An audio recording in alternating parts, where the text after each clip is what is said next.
Hey Jen, hey Byron, hey Kelly, thank you so much for joining us. Audience members, thank you also for joining us. We have such an exciting topic today to go over, and we're going to go over it in great detail. We're not going to do headlines. This is not a fluff webinar. These are industry leaders. We're going to come in and we're going to try to be as tactical as possible. So the room is filled with, we've seen 200 plus registrations from the biggest brands in the country, and mostly direct catering operators and directors and VPs. So really excited to have this discussion. We're going to discuss building, how do you build a scalable catering strategy, right? How do you do it top down? How do you do it with intention? And we're going to focus on enterprise restaurants because our experts all help enterprise brands. So with that, let's go to the next slide. So a couple of the topics we will touch on today are going to be, all things from what's happening in the industry to begin with, the state of catering today.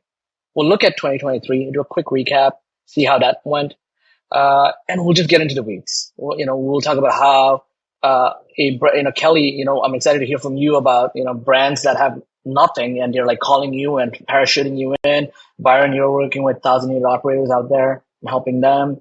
And Jen, you're helping Subway, right? You are leading their catering, the catering queen herself.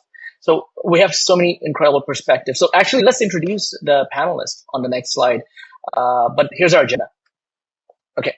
So with no further ado, Jen, why don't you start again, I feel like everyone knows you guys in the catering community as well. So we could skip this. I could just take all your time and do my introduction, but let's start with you, Jen. Yeah, thanks so much. So firstly, I'm super excited to be here and share with everybody. So my name is Jen Saunders-Haynes, affectionately known as the catering queen in this space. And I am the director of global catering at Subway. So my primary function is to manage the sales and operations for North America, which is just over 20,000 locations in the US and Canada. And then I partner globally with our other regions to get them on the right track. So if you're ever in any other region and you happen to see some new catering packaging or anything like that originated here in the US, and I'm super excited to keep expanding those efforts across the world. So super excited to be here with this amazing panel. Amazing. Byron. So I'm Byron Duncan. I'm not the queen of catering, but the best moniker I have is the catering Yoda, which I think has more to do at this point with how long I've been around.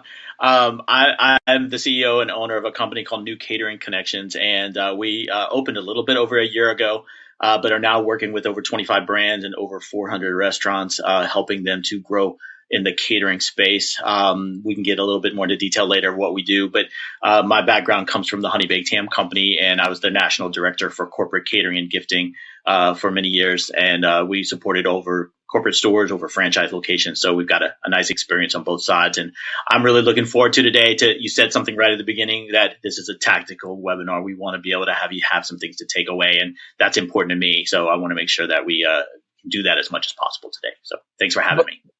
Thank you for joining us, Byron. One quick question, and we'll ask Jen at the end again because I completely forgot. But Byron, what is one misconception in catering you would like to get rid of if you had a magic wand? From the selling perspective, or someone just getting into it, catering is not instant. As much as some things out there want us to believe it, catering does take a little bit of time and patience, and so that's the big one. It's just not instant. So hang in there; it's coming. Yeah, so. Kelly, your intro, your moniker, and your misconception for the industry. Now everyone has one. I'm gonna have to come up with in 2 minutes too. Well, I'll try and take some time so you've got time to plan for that. My name is Kelly Grogan. I am the co-founder of CRUMBS. I have spent probably the last 12 years in this space focusing on helping operators maximize their four walls. And so CRUMBS is one of the leading providers. We are an agency dedicated to helping restaurant operators maximize those incremental revenue streams. So specifically today, we're talking about catering, but we talk about all those revenue streams that can really be the easiest and most profitable for restaurants. So obviously catering is number one, but we also look at things like fundraising, group dining, delivery, all of those incremental small little channels that hide in the background. We come on board and help restaurants maximize them. Can you go ahead? No, go ahead. Any brands, a couple of brands you recently helped, Kelly? Yeah. Obviously, my background comes from, I was on the Mr. Beast Burger side of things. And most recently, we helped the Doghouse brand, Crazy PETA. And currently we're partnered with about 45 multi-unit restaurant operators, helping them scale their catering programs today. Incredible. What's your moniker? My moniker, I would say, for catering, it's something, it has to be part of your brand. It's not something you're just doing. And so I think that is really what goes into when you talk about the biggest misconception in catering within our space today, is that everybody says that they're doing catering, but they're not actually executing and scaling their catering. And so when we talk about some of the largest chains in the space that we're working with currently, they don't have that first party ordering system. And so they're losing their customers to marketplaces. They don't have a catering facts section on their website. And so from an SEO perspective, people can't find out what their catering program actually is. They don't have a delivery solution. You can't even get their catering delivered on it. Or, and I know, Jen, I won't steal your thunder, but the branded packaging side of things, they don't have a way to promote who they are and what they're doing. But I think the biggest thing is that, most of all, they don't have the strategy on how to coach their stores on how to get orders. Because I think we're going to talk about that, right? It's not about having, checking the box at the corporate level. It's really about how are you integrating the local level to not only execute, but grow programs with you.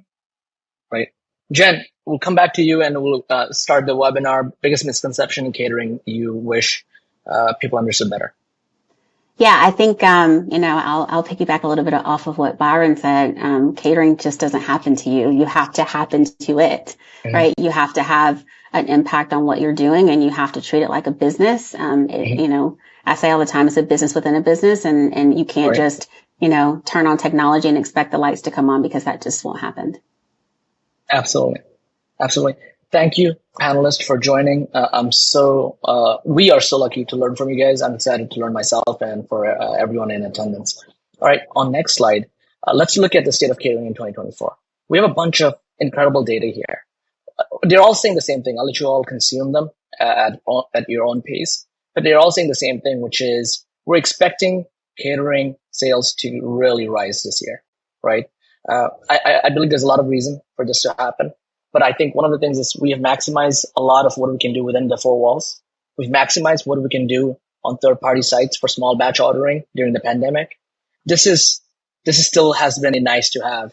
And I think that is not the right way to approach this. I think this is a must have, right? So I think restaurateurs everywhere, especially because of our three incredible panelists here and their huge voices in the space, are learning that this is actually something you can get ahead of. So with that being said, Jen, first question for you. You have been doing catering before it was fashionable. It was cool, right?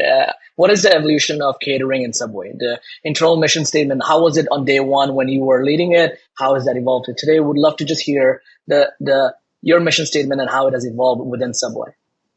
Yeah. So I'll tell you a little bit of a story. So, I started at Subway, 4 years ago in October. So it was still kind of in the middle of COVID. Maybe we're still in COVID. I don't know where we are. But when I was going through my interview process, it was, we need somebody to come in and blow catering up and start again. And I was like, okay, this is fine. I can do this. Right. And then I got it and I was like, oh, you mean really blow it up and start again? And so that's kind of, where the journey started. I think before I joined Subway, we didn't have a catering lead. Catering, oftentimes in a lot of companies, it's something that falls on somebody's desk that is in marketing or in ops or in some other function of the business. And so the journey for Subway has been, get a catering lead, figure out a strategy, figure out the partners that work, figure out who our guests actually are, and figure out a menu that works for our guests and how to appeal to them. And that includes, operations, that includes marketing, that includes packaging, right? All of the things. So as we traveled that journey, we did some things, we figured some things out, and we're always working with our consumer insights team, who's absolutely amazing. And they, grab data for us and make sure that we are constantly changing and reevaluating. And, if we're going to fail at something, we try to fail fast and pick up the pieces and keep moving. And that's part of the business. Catering is not something that remains stagnant. It changes all the time. And it's important that with technology or anything else, you keep moving along with that journey. So that's kind of the Subway journey. I have my own personal mission statements. Food is love and all those beautiful things. And, food is something, if you heard me speak on a panel before, food is something that resonates with so many people for so many different reasons. And, it's one of the things that you can have different flavors and not understand them. And like music, you hear it and it doesn't matter what it sounds like or any of that. It's just beautiful and it makes you feel a way. And food does that. It invokes a certain emotion. And so bringing that to people in the space is just love to me. So I love that. That's my mission statement. I love that. I think that is important. And I think your personal mission statement is even more important. And I think we all are in this very tough business because of our love for food. So thank you for sharing that. On the next slide, let's do a quick recap of 2023. Listen, operators are looking at what happened in 2023. And that's why the demand, I think, in 2024 is even increasing, right? And I think what we're seeing across the board, Red Robin, catering grew 44% in the first half of 2023, right? You're seeing Sweetgreen doubling their outposts for the workforce in not only Manhattan, but throughout the country. So you're seeing a huge rise in catering in 2023. And that's why I think people are now like, okay, well, how else can we make this a little bit more sophisticated? Byron, what are folks asking you this year? Have you seen a pattern between some of the brands you've talked to? Well, Jen touched on a minute. You have to have the catering lead. There's so many brands out there that are just missing that leader, that strategic leader, that person that's going to not only just give direction, but kind of do the motivation and the pieces to kind of go behind it. Well, I find what people are asking, I'll have to backtrack a little bit. We have folks coming to us that used to say catering was extra revenue for them. And now it's survival revenue for them, because with the reduction of foot traffic in restaurants, catering is this win that if you can get it. And so the competition is, Jen touched on it with COVID. I never thought in 19 that catering would ever return to the levels that it has. And it's roaring past anything I would have imagined at that level. Right. And with there's so many different places trying to get into this now. So you have grocery stores, you have convenience stores, you have independent caterers that were more event caterers now moving into the office catering space. So that competition is thicker than ever. And so what we do is we're fractional catering sales. That's what we do. We provide catering sales reps. We are having people come to us saying, we can't afford to hire our own. Can you do this for us? And can you kind of help us? And so what we're hearing more than anything is we see the need, we see the growth is coming. And the best way we can think to prepare for it is to maybe outsource those activities because we don't have a structure in-house to do it ourselves. And that's probably what we're getting asked mostly right now is the help. What can you do to help us? Yeah. So Kelly, and feel free to jump in, Byron. Kelly, if I'm a 100-unit restaurant brand or 200-unit restaurant brand, and I have no one in catering, which is so normal, right? We see it every day. Am I pinging you first to come in and guide us, or am I hiring a leader first? Would love to hear your perspective there. Yeah, well, and I'm sure every corporation out there will say, yeah, we have somebody, but they're in marketing, or they're also our head of operations, or there's somebody we pulled from the guest services department. And so when you look at sort of is it the chicken before the egg? I think I couldn't agree more with Byron's point of you need that champion to be able to sort of guide the process, because every single department plays a role in making the catering program successful. It is not just like we saw with the third parties, right? It is not just marketing. It is not just operations. It's also finance. It's also technology. And so I think, our greatest success is kind of coming in and whether it's providing that playbook of how do you pull those departments together to keep them focused on it so that they can roll out this program, or working alongside that individual. You want to make sure that you have those systems in place before you necessarily start filling that funnel with catering orders that get executed poorly, or that you're not tracking correctly. And so I think the biggest thing about sort of the catering industry is that every restaurant group's in a different spot. And you need to have that very realistic conversation with yourself and your operations to say, where are we in sort of the catering pipeline? Are we just doing catering and getting by? And we need sort of that outside resource to help us pull those pieces together and build that strategy. Or are we down the path and we have that strategy and now we need somebody to really scale it up, like bringing on, Byron from, we've got those pieces together. Now, how do we get more of that in that funnel? Right. So I think each person's journey is a little bit different. And you said something, because my first thought was, well, if you're going to bring someone like Kelly on board to kind of help to strategize and be a consultant for you, then have your person in place so they can learn. But it has to be the right person at the beginning. It can't be someone you shoved into, wrong verb, moved into this position, and they might buy into it because they're being a good teammate. They're trying to take on the role. But if that's not their passion, if not their love, you've got to find that person that's got the passion and the love, and then let Kelly help shape the path for them. I think sometimes we want to bring in a consultant before we know what the structure is, and then you almost have to bring them back again, because once you get your person in place. So, I mean, it's not a part-time job, right? It's not a part-time job. It's, I've seen two roles get shoved into it, Byron. You can use that because that's what happens on it with, like, hey, you are also doing catering, someone in IT or someone in marketing, or someone in off-premise if the brand is a little bit larger. But it's not a part-time job. You cannot like passively do great catering. You can passively do a lot of restaurant roles, but not catering. And I think that's one of the things you all have educated me on, and we'll talk about again and again. Can we skip to slide 11 while we're on that topic? Team Lunchbox. We talked about a little bit about, okay, you need this catering lead. Guys, if we were hiring this lead, what qualifications do we need to make sure they have? Can you tell me a little bit about this profile? Like, the first person we recruit, what do they need to be good at? I'm going to let Jen take that one because she did it herself already. So I think we'd learn from her best. I think the first thing is that they have to be passionate, right? They have to, even if they are not from the space, they have to be passionate about the space. A lot of what we do, skills are transferable, and we understand that this is kind of, a niche space. And so there aren't a lot of people that do what we do, right? And we understand that. So if you're bringing somebody in that doesn't have the experience firsthand, it's super important that they understand the significance of the space and have passion around it. I think outside of that, you have to be a cheerleader for the brand and a cheerleader for off-prem in general. Somebody who can really come in and as somebody said before, I think it was maybe Byron, really champion this thing, really help people understand, like, this is why it's important. This should not be an afterthought. We need all parties involved, all hands on deck.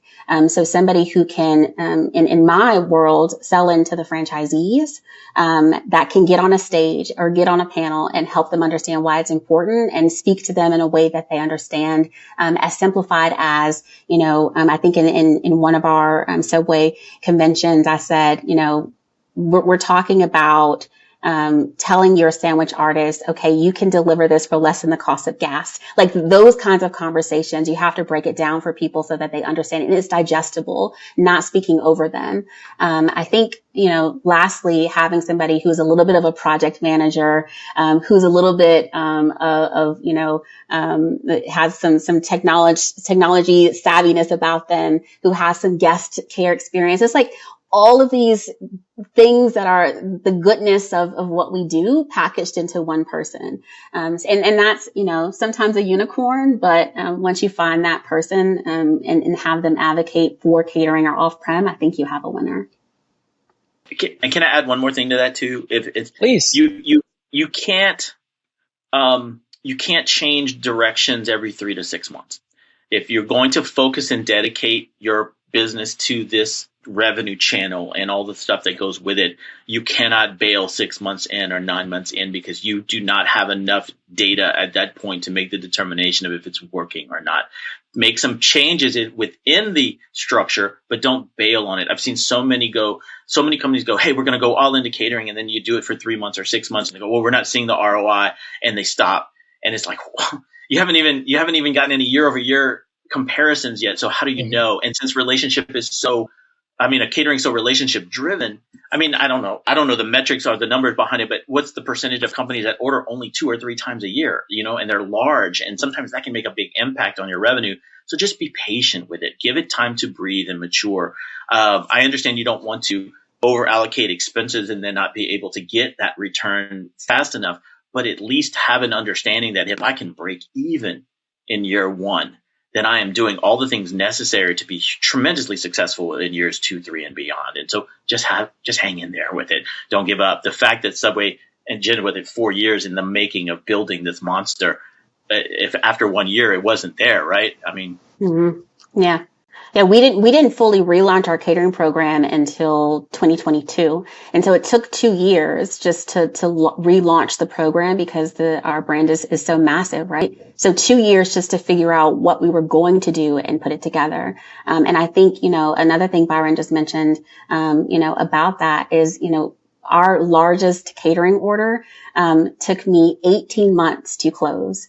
I chased them down for 18 months. And when we finally closed it, it was not only the largest single order that Subway had. It was the largest order that Easy Cater also did. So, and again, 18 months. So this is not something that just happens overnight. You can't hire a sales team and expect them to close $1 million in sales in the first 2 months. It takes relationship building. People buy catering from people that they like. And it's not really about anything else. Yeah. Kelly? And I just add to that, I think for me and just with my background in the restaurant side of things, a lot of this course from having that local store marketing strategy. I think a lot of times there's this misconception about doing sales and people get very anxious about that, especially when you look at those local restaurant operators. But when you think about a GM that has a passion about every guest inside of their restaurant that walks in or being present inside of the local community, that's sort of the ground level when it comes to building and scaling these catering programs. And so making sure the person that's driving the strategy behind catering is reinforcing it's not about going out and getting catering orders. It's about going out and building those relationships, like Jen said, because it takes time. And so having that strong strategy at the local level where they're not selling, but they have an understanding of how to sort of connect the dots and build the relationships with, it doesn't have to be that corporate office building. Catering orders are hiding everywhere, and getting them excited about it, but really educating them around, look under these rocks, knock on these doors, look inside your 4 walls. That's what can really sort of scale this. Because as we all know, without all of those local operators and those local GMs, we've got nothing. And so you need their buy-in. You need them to be comfortable with it, and being able to communicate that and drive that excitement is critical. Yeah. My biggest misconception in catering is that you're supposed to like that people think it's just orders coming in and you just manage it. You guys, Jen, your heads are exploding right now. You're saying you are chasing sales, right? And Kelly, you're saying the same thing. Byron, you're saying the same thing. Let's go to the next slide. Let's talk about this because, we did a poll right now in this room, and 8.3% of the folks in the room are not doing any catering or barely doing catering. 41% of the operators in the room just got started. 50% of the room have been doing catering. But let's say, this is my belief, 80% or more of them are doing catering as in they're just receiving orders. But we got to get ahead of this. We got to go after this customers, and you need a sales team. So let's talk about B2B sales strategy. Someone said, Kelly, you said, let's turn every rock. What are some rocks you turned recently and you were like, oh, that's a surprising avenue for a catering customer? Byron, I'd love to hear from you as well, and Jen, you as well. Like, they can come from anywhere, right? Where are they coming from, Kelly? Yeah, I mean, and you'll see it, right? If you look at, any of those marketplaces where guests are doing orders, right? And take the time to look at your customers and learn about them, because just because they booked it through their Gmail account doesn't mean that it was a social catering order. They could be booking it for a corporate office. I think that's the beautiful thing about catering is that there's every opportunity. And Jen, to your point of at the highs and lows of life, food is a comfort.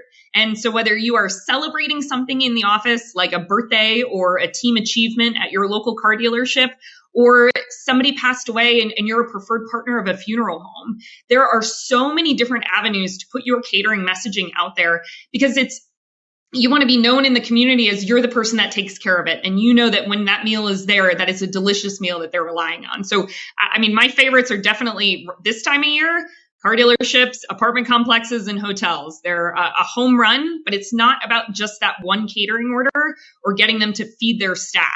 You got to take it a step further and talk about how do we do resident appreciation or sales team incentives, or the guest that checks in gets a free party for their family. If you have to take it a step further, it's not cookie cutter. Super scrappy. I love that, Kelly. Byron, then Jen. One thing there's always things on the rocks, yes. And so for me, it's always a matter of if you've got, and you can just plug in your zip code into Easy Cater and see how many competitors you have in your market, and some of them will scare you, I'm sure. Where are your competitors going after? And you got to go after the other stuff. Because especially if you are a niche brand, if you're on the end, if you're not a traditional sandwich brand, if you are if you're Asian cuisine, or if you're Mexican cuisine, or if you're a Middle Eastern cuisine or something where you're a little bit off, it's going to hard. You've got a more narrow target to begin with. And so maybe you don't chase everything that everybody else is going after. We have some of our folks that will say sometimes people say, please don't call me anymore. And it's the first time we've called, but they've got so many restaurants kind of maybe reaching out to them that they're just kind of like, oh my God, I can't handle any more people reaching out to me in this mode. So one of the things that we do is we look for targets that are not on third-party platforms. We look for targets that other restaurants may not go after. And my team will scream at me if I share too many of them right now. But we have certain categories that we are excellent at for our clients. And so there are those options out there.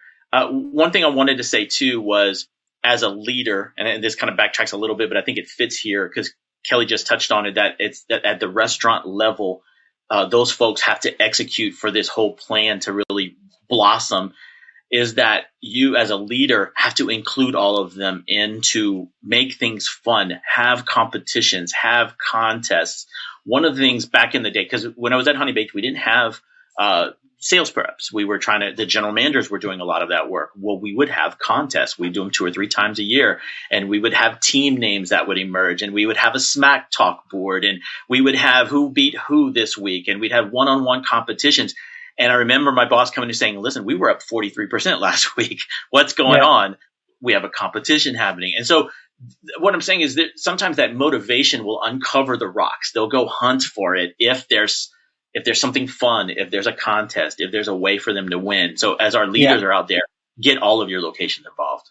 So you're saying the locations are extension of your sales team. They're helping you sell in their local community. Can I ask you a very quick question before we go to Jen? How are you incentivizing that GM or that manager or that team there? Are you giving them a portion of the revenue? Are we doing that? Are we seeing that be successful? Or is it, hey, let's just add this to your one part of your job description? I'll say my piece real quick. I did 10 years. I was part of Kinko's prior to moving into the Honey Baked space. And as general managers, we got a percentage of revenue. And it was the single biggest, highest, most motivating thing you could ever have as a general manager to grow sales. And so if you want to incentivize growing catering sales, a percentage of revenue that reroutes back to your leadership team at the restaurant level is one of the best ideas you could ever have. I love it. I think it's incredible. You're not as a manager, you have a salary, or you're not making more money based on how the dining room is doing tonight, or based on what you're doing on Uber Eats. This is a great way for you to make some extra cash, and everyone wins. I love that. Jen. So without giving away all of my secrets, I think that I'll say this. Know who you are as a brand. Be confident in what you are serving, and know your guest. And if you know your guest, and you can identify the things that they want and in the ways that they want them, I think you can start to uncover the types of businesses you should be in. For Subway, we are portable, we are easy to order, and we are in every state across the country. And so for us, when we're thinking about the people we can partner with on a national level, those are the things that we say. We are the only brand that can bring a national company food at the same place at the same time. So we market that. And it's something that we do well. We've done it many times before. And so that is kind of what sets us apart.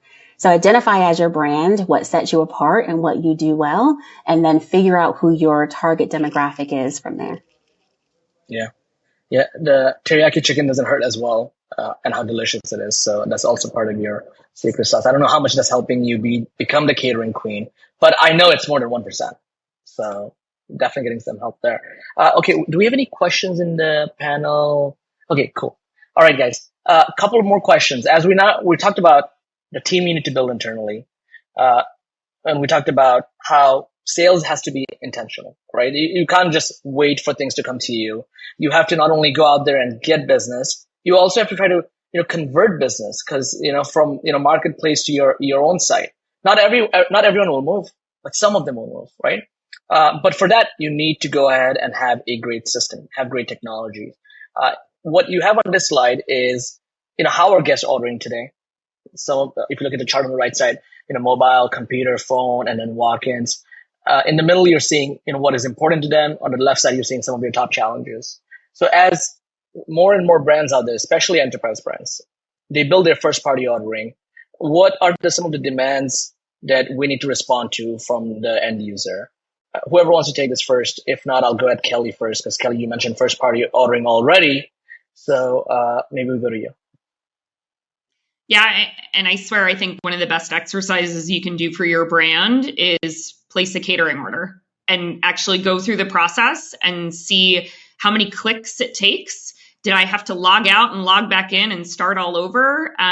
Was I able to say that I had a peanut allergy? And can I request a, singular vegetarian meal?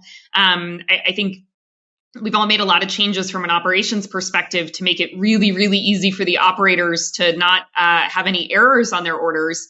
But catering is very specific and guests need to be able to order the way that they need to order. And so when you're looking at that first party ordering system, it's making it a seamless system, suggestive selling and doing the work for them because every restaurant has a different catering menu, and what serves 8 to 10 at one restaurant is not what serves 8 to 10 at another restaurant.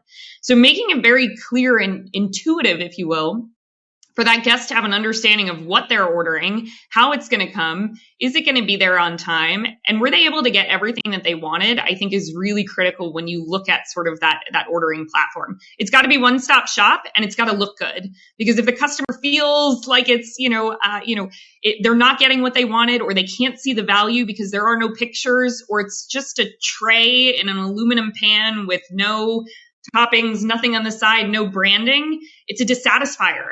And when you look at the value of a catering order, most of these averaging above $250, $300, $600, you want them to feel the value when they're checking out and feel really confident about the decision that they're making. Very helpful, Kelly. We do about, I don't know, 30, 40,000, 30 calls every month. So we get a lot of feedback. And of course, and one of the things that customers tells us most is, I just want to know what your prices are. And whenever you go to a website, I have to put in my information before you're going to share anything with me. I don't understand the hoops. I don't understand the need to put someone through hoops just to find out what you sell and what your prices are. I want to be able to make a determination without having to write my congressman, commit my second born child, and all the other things that go along with it. So don't make your customers jump through hoops. Give them a price. If it means you have to put in a zip code to get your regional pricing, so be it. We used to do tiered pricing. We had 3, and whatever zip code you put in that's the tier you were allowed to see.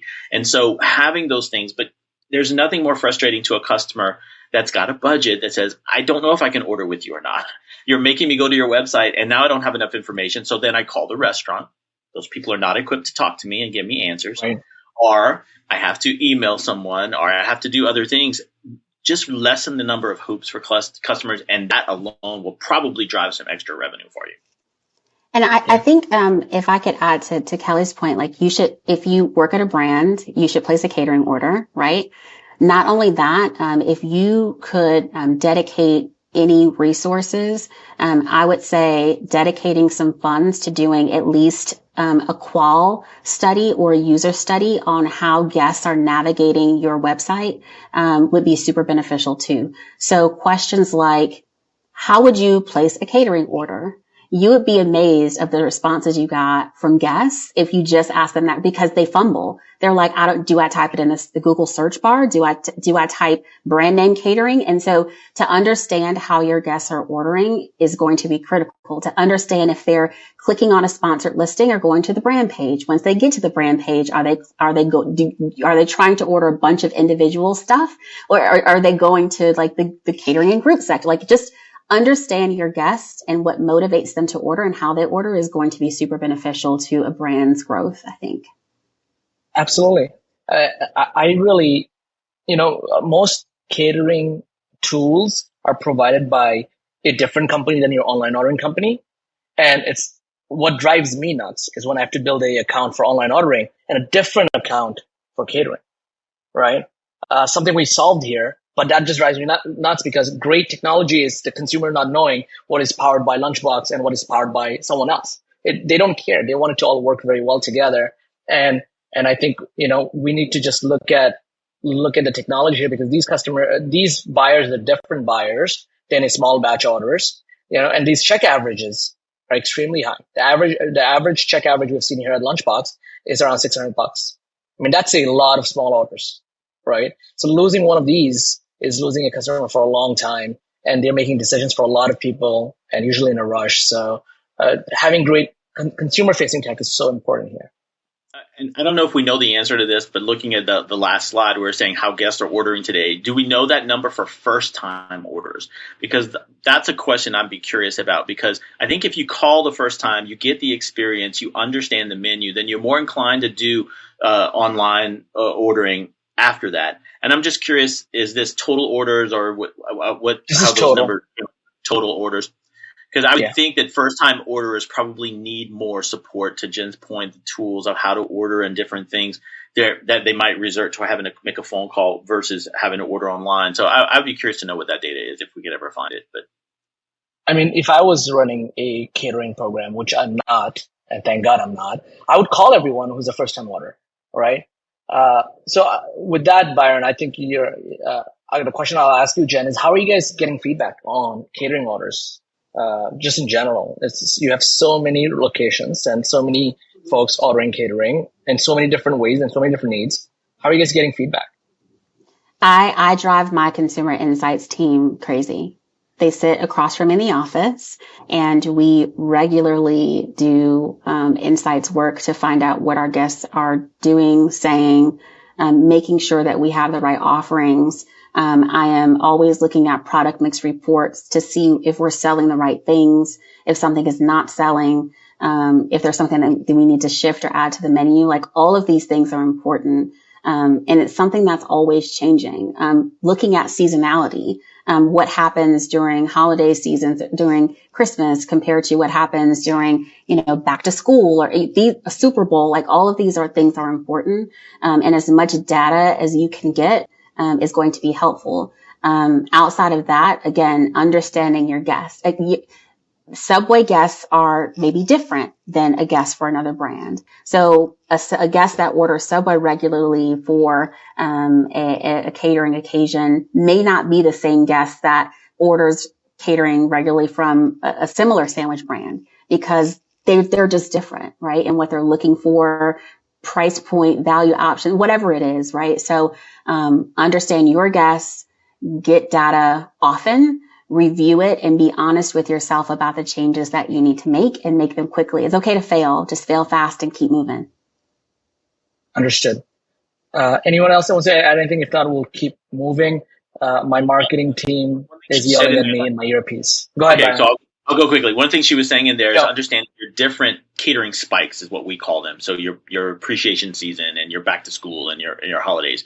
One thing I would recommend is don't try to max out your peak periods. That's when people are buying the most, because no matter how hard you try, the second week of January or the right now are not really good windows for catering. And so I think a lot of times people say, you'll run out of time before you run out of leads in these peak periods. And so understanding that is a very important thing to take back to your teams. Is how can we build resources to maximize those windows where my brand is going to sell the most? Because for every order you don't get during teacher week or nurses week, you're not going to get it back. You've got a whole nother year you've got to wait. So build your resources and your bandwidth to be able to maximize those windows. Because if you don't, it's going to be hard to grow across your entire system. So. Understood. Let's go to the next slide. I have a question for Kelly, and Jen, I assume you'll jump in as well. Marketing to catering customers is really different than marketing to just a regular customer. But we do the opposite. We spend very little money in attracting catering customers. The check averages are higher, and even though these are stickier customers. The data I love from this slide is 47% of folks that are introduced to a brand. Let's say the brand you just helped Kelly Doghouse. Probably the first time they met them was via catering, office catering, or maybe an event or something. So what that means is, packaging is super important, because that's your real estate right there. That is in boardrooms and at events. Kelly, when you went in to Doghouse, how was packaging? How did you change it, if at all?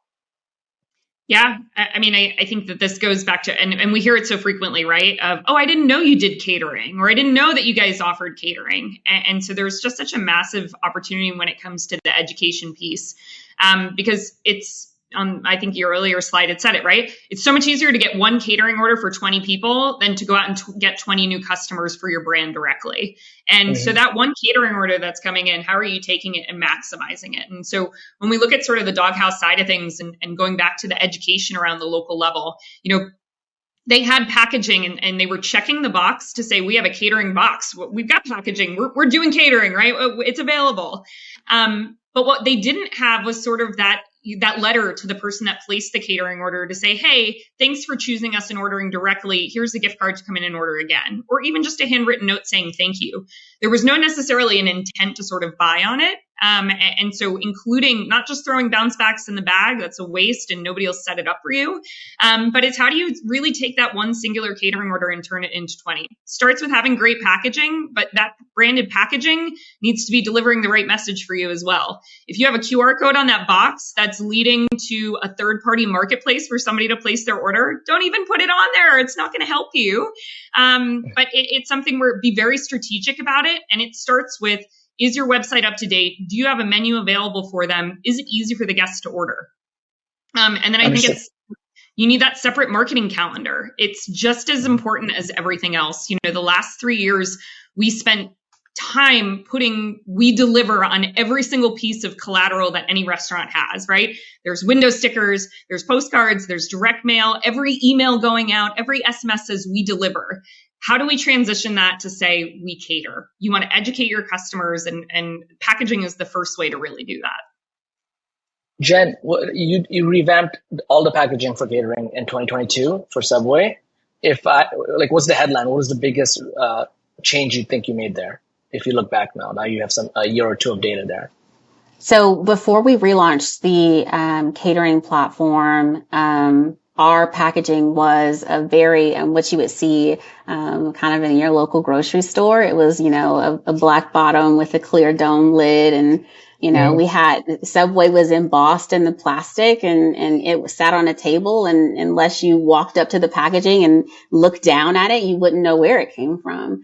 And so it was really important to me to have packaging that was both beautiful and on brand. And so if you see that packaging across the room, you clearly can recognize that it came from Subway. And to Kelly's point, it's a marketing tool. People look at that, you can be catering an event for 500 people and they're like, oh my gosh, I don't know Subway cater. So now you're creating, catering awareness, but they're also like, gosh, and the sandwich is really good. I haven't been a Subway in forever. So now they're getting Subway for lunch the next day. So now you're creating multiple streams of revenue for your franchisees, right? And so that's the first thing. I think the other thing is, the packaging is important, but how the packaging arrives is just as important. So the other thing that we did in recreating our packaging is also thought about what the boxes were going to go inside of and how we could use that as a marketing element. And so if anybody has seen a Subway catering order, they come in these beautiful reusable black bags that the Subway packaging is in. So, as the delivery driver is walking into a building or walking into a party, there's this bag that the packaging is in that says Subway that you can take to the beach or on the train or to the grocery store or wherever else. And so now people are like, oh my gosh, that's a great bag. Where'd you get it? Has nothing to do with catering necessarily, but now it's, Subway. And so now Subway's top of mind for that. So finding opportunities to create marketing buzz in all of your packaging and make it connect the dots and be on brand, I think is important as well. Absolutely. Let's go to the next slide. And Byron, question for you. What are some of the things you guys are doing to help customers keep coming back? Right. Go ahead. No, I was going to say callback systems are always the most important. And what is that? What is a callback system?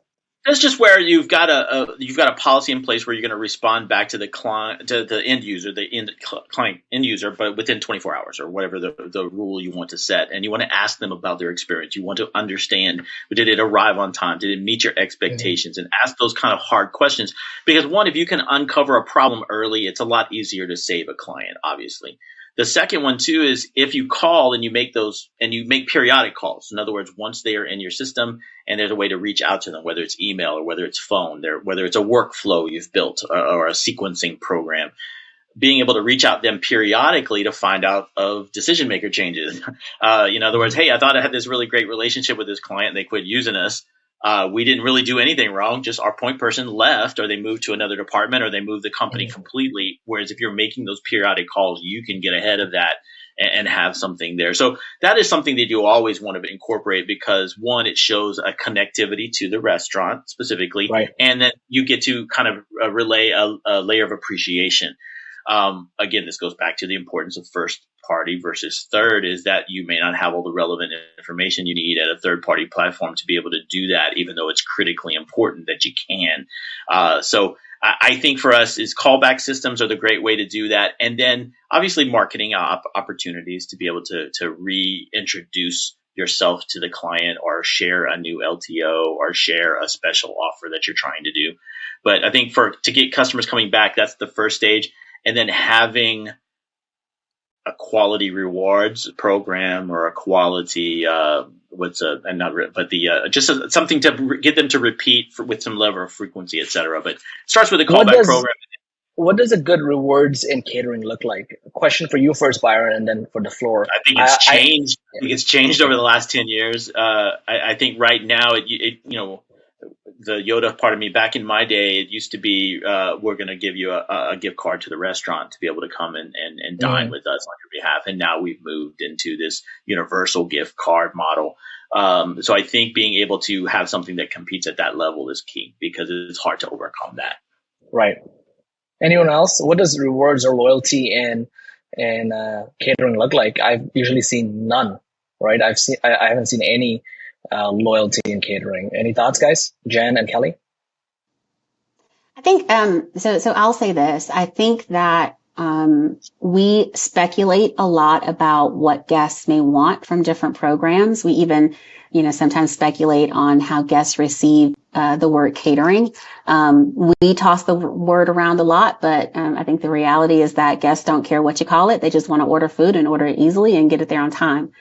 So you call it whatever you want. I think the rewards is also part of that. Rewards are only meaningful when they help the person that's getting them, right? And so it's just like a coupon. Like a coupon is no good if you don't need the thing.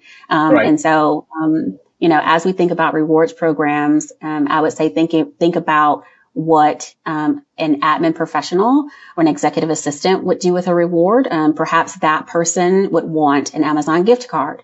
Whereas in a more B2C space, if somebody is looking for a reward, maybe it's something they can use for their family.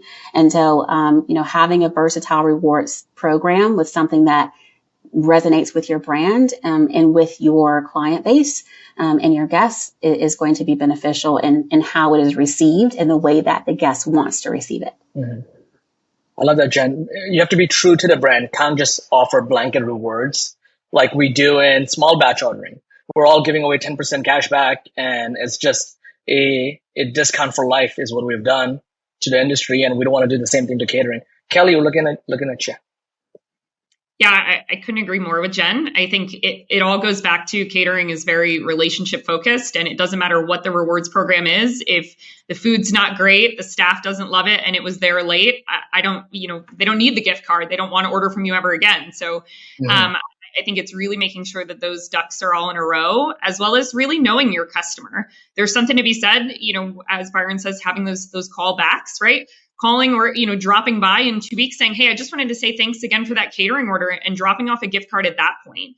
It's really looking at, your customers, because the other thing is sure, there are customers out there that are ordering 5 days a week for multiple offices, for multiple meetings, but then you have the guests that are only ordering a couple times a year for, a staff appreciation. And so to them, a 2% kickback or 5% in Amazon gift cards, it's not going to have the same value to it. So it's not something that can be rolled out sort of across the board without any additional thought that goes into it. And the other thing I would say is that from a corporate standpoint, make sure you have got tracking and your finances set up on that, because the last thing you want are gift cards flying around and not knowing the risk on that. Very helpful. By the way, before we go to the next slide, here's one idea I have, and it includes a shameless plug of Lunchbox. So what we're doing is, hey, listen, you order catering, we'll give you points. You can use that for your own lunch next day. You, the person who suffered and ordered for the office. But that is the benefit of having a connected technology stack all within Lunchbox, or the technology stack you have from different people all speaking to each other well. They must, so we can go ahead and not, segment these customers. Some of these are going to convert to your dinner customers as well. And some of your dine-in customers will convert to your catering customers as well. So the benefit of all of it being connected it's really helpful. So shameless plug, but I have to put it in there. I have to buy more picture frames. They're not cheap and they're not free. Let's go on the next slide. Let's talk a little bit about B2B customers. First question, one of the things I was thinking about was, as you go ahead and build a catering menu, and Kelly and Byron, maybe you guys can jump in first. What is a catering, what are some of the tips and tricks of making sure your regular menu converts to a successful catering menu? And I know that is so hard for pizza versus burrito versus burgers versus, everything else, but are there some fundamentals you'd like to share? I would say number one, your regular menu is not your catering menu. You cannot copy and paste it. And you do not need to make everything that's available on your regular menu into a catering item. The catering menu starts with strategy around sort of, what are those sort of, high profitable items, right? You're doing catering because the revenue makes a difference in your business. So don't put those items that are either difficult to execute, they're not profitable, or they don't deliver well. That's where the strategy comes from when you're looking at your catering menus on that. I think the other thing is not taking one item and multiplying it times 10 and saying that's your pricing. Pricing is a very strategic amount that you want to get into. You want to factor in things like commissions or royalty programs, advertising, marketing, even factoring in a sales rep on the side of it. And so when you're building out that catering menu, you want to be very strategic about those menu items that you include. And I would say the other important thing on it is you do need to have some of those dietary restrictions called out. On that catering menu, you need to have some of those individual items because they are important and they can deter guests from ordering from you. But don't just, copy and paste. When I think about catering menus, I think, is it easy to execute for operations? Is it easy for the guests to order? Is it something that will be reliable and deliver well, right? We want it, this is something that it could sit for 45 minutes before anybody touches it. And so that may not be the best opportunity for some of your menu items. And then I think the important thing is the value side of it, right? And not value in that it needs to be cheap. It needs to show value in that when a guest is placing an order for it, they feel like they made a good purchase. And so that's looking at things like portion sizes and making sure that they aren't throwing out a ton of food at the end of the event, or vice versa, did they run out? So really having those, those items checked on your menu is going to be critical to the success. I think you gave us that was so many great ideas and how to go ahead and think about your catering menu. Byron. Well, I was going to say, I just had a post recently where we talked about feeding versus feasting. And I think that's a lot of times when casual or polished casual restaurants get into the catering space, They want to say, okay, we're going to just convert our menu. And what happens is lunch portions don't need to be that big. A lot of times decision makers are just trying to feed someone enough to where they're not hungry anymore versus it being this enormous spread, which is more celebration oriented, tends to be evenings, tend to be weekends, tends to be social. And so for office catering, a lot of times it's okay to downsize your menu. I know that creates some operational challenges at times to recreate, but we've talked to a lot of restaurants say, I just don't want to play in that space. I was like, which space? You're talking about the school space and the car dealer space and the Black Friday space. And you really want to give up that much of that business because there's a ton of business there. So why not come up with, we work with a brand. They do a community flyer, which only has menus for certain categories that you don't present to the law firm or the medical office or the engineering firm, but you do for a church or you do for a school or you do for those types of events where you need to be in a certain price range. And so I think with menus, I think customers want something that's going to fit in their budget. And to Kelly's point, I need to know that it's enough food, not too much where I'm wasting money or not enough where I can't feed everyone because, Larry's at the front of the line and he grabbed 3 burgers and I'm at the end and I just get salad. And so it's understanding what those mixes are. If I can add one thing, I would say understand your COGS, your cost of goods. I think as you're creating your price points, I think Kelly hit the nail on the head. Like you can't just say, these are our prices plus 15% because it's catering. You have to understand like your food costs and your packaging costs and what all that looks like, and then your margins, and then factor in any commissions that you're paying to a third party so that you can really understand your catering pricing. The thing that I will add to that is that catering is almost 100% incremental. And so that sometimes what happens is that people want to add labor into catering. And so you start to skew those numbers a little bit. When you think about catering, you're thinking about, okay, this is an order that is happening while I already have staff. My restaurant is open. My ovens are on. These are already happening in my restaurant. So to add 20+% for catering is not what you want to do. You want to be very careful about how you factor your labor into your catering pricing. Cause that's a slippery slope for some people. Bless your heart. That is one of my biggest passions. You just said it is incremental revenue. That's everything. It's perfect. You said it perfectly. And Byron, I would say when we talk about it, when you were talking about, getting the incentivizing the general managers, right? Getting them excited about hitting those catering numbers and providing that financial incentive to them. A lot of it is the education too, because Jen, to your point, they think they need to factor in the labor. And trust me, if you get a 300 box lunch order, yes, there's a little bit of labor that goes into putting that together, and we can work through that. But your average day-to-day catering order is helping your operators make their labor before they even open the door, right? Then that way they can have another GM that comes on board. They can have an assistant manager. They can add a third person on to that late night shift. And so really educating the stores around the shift of sort of that revenue is really a mindset that can be powerful in scaling and growing this, because then all of a sudden you've got every GM screaming, I need more catering orders. I want more. I had 5 this morning, and it becomes this really, really snowball effect around the catering program, which is great.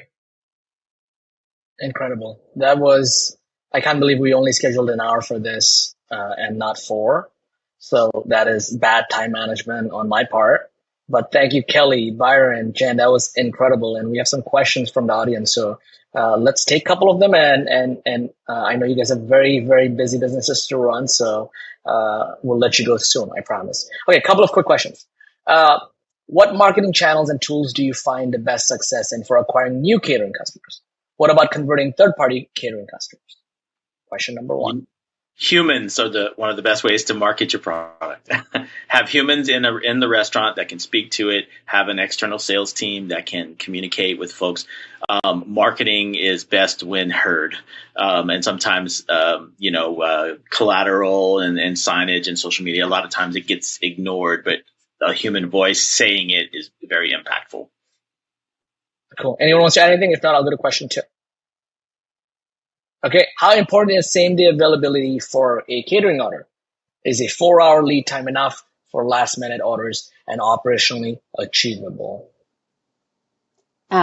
last minute availability is extremely critical to your catering business. In a real life situation with an executive assistant, they are oftentimes asked to provide lunch for a noon meeting when they get to the office at 8:30. In that real life situation for them, they are going to find the person or the restaurant that can get them that food for that meeting. You have to determine what that looks like for your restaurant or for your brand, without jeopardizing quality. So I think the closer you can get to the shortest lead time possible, is the right idea. But that takes time and that takes work. When I started at Subway, we had a 22-hour lead time. Now our lead time on average is 4. So it's a journey. And you have to work to get there. It does not happen overnight. And you have to have the right menu. You can't have complicated things on your menu with a 2 or 4 hour lead time. And honestly, chances are you're saving someone. Either somebody had another restaurant bail on them, and now you have the perfect opportunity to earn a brand new customer, and they will remember it as long as you don't screw it up. You'll be in great shape going forward. And to Byron's point, I'd say they can always say, you know what, I can't do that, but here's what I can do. And so just even having that opportunity to have that conversation to convert the guest and to Byron's point, save them. There's a reason why they're ordering last minute. And so that's how you win a customer for life, for sure. So how do you, when do you say no? Like, is there Jen, for you specifically? No, you don't say no. No, it's not an option. No, just say no. You don't say no. You don't say no. So if it hits a certain amount, you don't reroute it to a different team? You don't say no. You say yes, but. But, okay. Yes. You say, yes, we can help you. However, this is what we can do to help you. So it is, you never say no, but the order may change slightly. Maybe you have to send it out in 2 deliveries. Maybe you have to send it to, split it with a store down the street. If you have a brand the same brand down the street, but no should never be your first answer. Sometimes the answer is ultimately we just can't do it, but that shouldn't be your first answer. Must be nice to have a restaurant every 4 blocks in the world. So easy for you to say. And if you want to lose your salesperson, let them work hard with the relationship, get a last minute order, and then y'all have to tell them no and watch your salesperson just melt. They will just lose faith in it if they can't get the payoff. Got it. Next question is, what's your favorite thing about Nabeel? List at least 5. Guys, you don't have to do that. It's fine. Let's go to the next one. How important is group ordering with the rise of mobile ordering, and would that speak to catering? A tough question. Anyone wants to take that? I think we kind of hit on that before, in that, group ordering means catering to some people, right? So I think we have to be really careful about how we're defining catering and how we're defining group ordering, because if I'm ordering food for a group of people, is that catering or group ordering? This one is a specific feature, like the group ordering feature, where you can send a link. Invite folks. Yeah, I think that specific feature is impactful for especially those last minute orders or people that have dietary restrictions. You want to give people the opportunity to pick what they want. I think in a smaller group setting, that doesn't always work for large catering / group orders. But if you're feeding a more B2C order or a small meeting or a very exclusive meeting with presidents and C-suite, and they want to pick their own meals, I think that feature is important to have. And the more options that you can have to give people what they want and the way they want to order them is always going to be your best bet. Mm-hmm. Amazing. And I understand that. I think we didn't necessarily touch on this, but when I think the rise of Gen Z in the workplace, I think that is a very common trend of, I'm not placing the catering order for the whole office. Here's the link and you guys go order it, right? And here's the easiest way to be able to do it. So when we talk about being able to sort of accommodate anywhere in sort of that ordering process, I think it's something we are going to see the rise on it from quite a few brands. I think it's important. Yeah. From an operational standpoint, you have to determine what your business rules are for catering, and that way you can get some year-over-year comparisons. So, is it dollar amount? Is it SKU driven? Is it is it quantity? Whatever it is, figure out your business rules and stick with it, because I think that's where this is something that's relatively new. And you're right to Jen's point: is it pulling into lunch? Is it pulling into catering? Am I even getting credit for it? And if you have a sales team, they're going to want to know if they're getting credit for it. It's important to them. So, Okay. Awesome. Byron, thank you for that. I have one question. I'm going to answer it quickly because we're over time. Will Lunchbox support centralized catering order plus order location management? The answer is yes, you can transfer orders from one location to another. It's a very important feature we need. We also allow merchants to set up a catering hub in the back end so you can send orders to other locations as well, allowing them to use one master location or making it or changing it or splitting it. Just like, the example Jen had, which is after a certain amount, what do you do then if you can't support it from one restaurant? So the answer is yes. We'll talk more. Go to lunchbox.io and we'll talk to you directly and figure that out. With that, let us end the Q&A. I have one last thing I want to show you guys for everyone here. We are a tech company. Our number one priority is to sell technology, right? There's no secret. We also want to go ahead and help and support the industry. But we want to do that with the rest of the catering leaders in the space, folks like Jen, Byron, Kelly, and so many more. So we've created a independent community called Cater. Try to find it on LinkedIn. But what it is industry leaders talking about catering, continuing this conversation forever, because we're at the beginning of this. This is what a small batch delivery felt like in 2010. I don't know how old you guys were in 2010, but I was certainly younger. But this is the equivalent of that. So join the community. And we're not here to sell anything. We want these industry leaders to go ahead and continue to go ahead and promote catering. So with that, we will end this webinar. Thank you, Jen, Kelly, Byron, and for everyone staying with us for so long. Really appreciate it. This is the beginning of the conversation. Let's continue this dialogue. Thank you, everyone. Bye.